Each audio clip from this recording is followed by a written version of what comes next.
না ভাই, আমি বিয়ে শাদী করি নাই। সৎ মা যখন আসে তাকে বুঝে বিয়ে তো দিব। আমি চাই একটু বয়স হোক, তাতে সমস্যা নেই। কেননা বয়স্কদের ধারে মেয়েরা একটু ভালোই থাকে, কেননা সুপ্রিয় দর্শক, আসসালামু আলাইকুম। জীবনের গল্পে আপনাদের স্বাগতম জানাচ্ছি। ক্যামেরার সামনে দাঁড়িয়ে রয়েছে একজন বোন, ওনার জীবনের গল্প শুনবো। আসসালামু আলাইকুম। ওয়ালাইকুম আসসালাম। কেমন আছেন আপু? জি ভাইয়া, আছি মোটামুটি আর কি ভালো। মোটামুটি কেন আপু? কি আর বলবো, জীবন তো জীবন। জীবন মানে কষ্ট, কষ্ট মানে জীবন। আপু, আপনার নাম কি? আমার নাম মেঘলা। মেঘলা? মেঘলা আকাশ। দেশের বাড়ি কোথায় আপু? আমার দেশের বাড়ি ভাইয়া বরিশাল। বরিশাল। আপনার পরিবারে কে কে আছেন? আমার মা, বলতে আমার সৎ মা, আমার আপন মা মারা গেছে। একটু তাকিয়ে কথা বলবেন, অনেক দর্শক আপনাকে দেখছেন। হ্যাঁ, বলুন। আর আমার একটা বোন আছে, সৎ বোন। আর আমি আছি, আর বাবা আছে। আপনি, আপনার সৎ বোন, সৎ মা, আপনার আসল মা কি হয়েছে? আমার আসল মা অনেক ছোট থাকতেই মারা গেছে। ছোটবেলা মারা গেছে। তখন আপনার বয়স কত ছিল মেঘলা? আমার বয়স 6 বছর ছিল।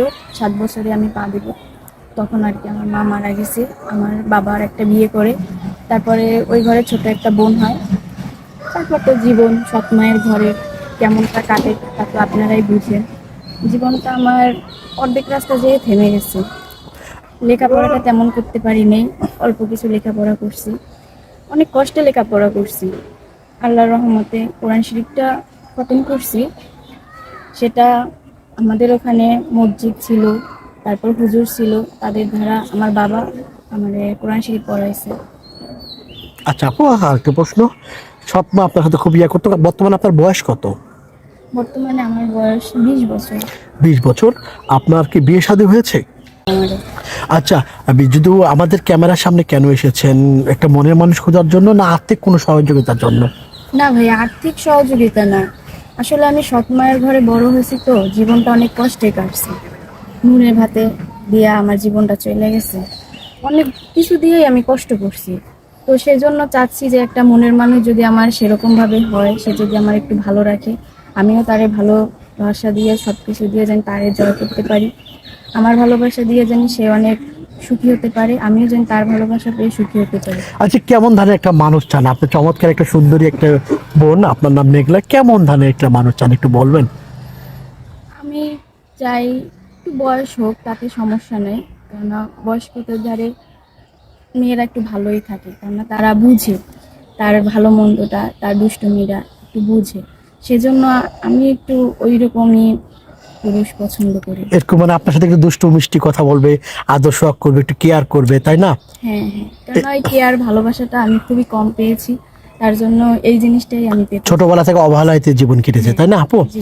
আপনার সাথে যোগাযোগ করবে কিভাবে? আসলে আমি সৎ মায়ের কাছে বড় হয়েছি, তো তো আমাকে তো মোবাইল দেয়নি কখনো। তো ওই ভাইয়াদের নাম্বার দিয়ে আমাকে যদি পায় আর কি। ভাইয়াদের মানে আমাদের নাম্বার, নাকি কোন আপনার কোন ভাইয়ের নাম্বার? না না, এই ভাইয়ের নাম্বার। কোন ভাইয়ের নাম্বার? আমাদের নাম্বার? হ্যাঁ হ্যাঁ। প্রিয় দর্শক, ভাইয়া মানে সরলের গ্রামের মেয়ে, তো সরল সোজা। বরিশালের মানুষ অনেক চালাক হয়, কিন্তু এই মেয়েটাকে দেখে বুঝলাম আসলে বরিশালের মানুষগুলো খুব সহজ সরল। সবাই তো আসলে চালাক না। প্রিয় দর্শক, ডিসপ্লেতে একটি নাম্বার দেখা যাচ্ছে, সেই নাম্বারটি আমাদের ইউটিউব চ্যানেল কর্তৃপক্ষের। এই নাম্বারে ইমো আছে, হোয়াটসঅ্যাপ আছে। ইমোতে বা হোয়াটসঅ্যাপে আপনারা নক দিবেন, ইমোতে বা হোয়াটসঅ্যাপে স্ক্রিনশট মেরে পাঠিয়ে দেবেন মেঘলার, আমরা যোগাযোগ করে দেবো। মেঘলা, আপনাকে কোনো ভাই যদি ইমোতে বা হোয়াটসঅ্যাপে বিয়ে করতে চায়, আপনি বিয়ে করবেন? হ্যাঁ অবশ্যই করব, কেন করব না। করবেন। অনেক সময় আমরা বিয়ের পরে দেখি স্বামী দূরে চলে যায়, ওই সময় অল্প বয়সের মেয়েরা পরকীয়া আসক্ত হয়ে যায়, অন্য পুরুষের আসক্ত হয়ে যায়। আপনি এই ধরনের কোনো সম্ভাবনা আছে? না না, কেন সেভাবেই করবো? সে আমাকে ভরণ পোষণ দিচ্ছে, তার ভালোবাসা আমি পাচ্ছি।